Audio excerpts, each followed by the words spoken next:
વડોદરામાં લાલબાગથી વિશ્વામિત્રી નદી સુધી વરસાદી પાણીના નિકાલ માટેની કામગીરી અટકી પડી છે, ત્યારે જે જગ્યાએ પાઇપલાઇન નાખી છે તેમાં પણ 80% જેટલી માટી ભરાઈ ગઈ, જેથી અત્યારે જે પાઇપલાઇન નાખી છે તે બિનઉપયોગી બની છે।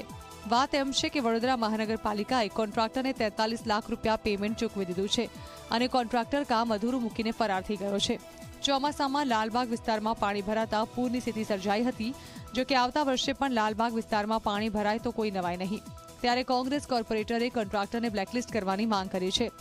આ સમગ્ર વાતમાં વડોદરા કોર્પોરેશનના વરસાદી ગટર પ્રોજેક્ટના યોજનાના અધિકારી મહેશ વણકરની શંકાસ્પદ ભૂમિકા હોવાની શક્યતા છે।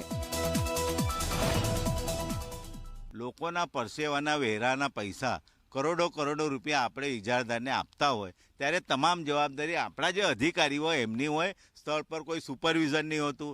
એવું લાગી રહ્યું છે કે અધિકારી પણ એમની જોડે મળેલા છે। ચોક્કસ પાઇપોમાં માટી ભરાયેલ છે, પરંતુ સંપૂર્ણપણે માટી કાઢીને સાફ કરી અને ચેમ્બર્સ બનાવી અને બાકીની અધૂરી કામગીરી પૂરી કરી અને વરસાદી પાણીનો નિકાલ થાય એ માટેની તમામ કામગીરી કરવામાં આવશે। આ કામગીરી ફેબ્રુઆરી સુધીમાં પૂર્ણ કરવામાં આવશે। हाँ, કામગીરી વચ્ચે બંધ હતી, એના માટે ઇજારદારને વારંવાર નોટિસ આપી છે અને ત્યારબાદ અત્યારે કામગીરી શરૂ કરાવેલ છે।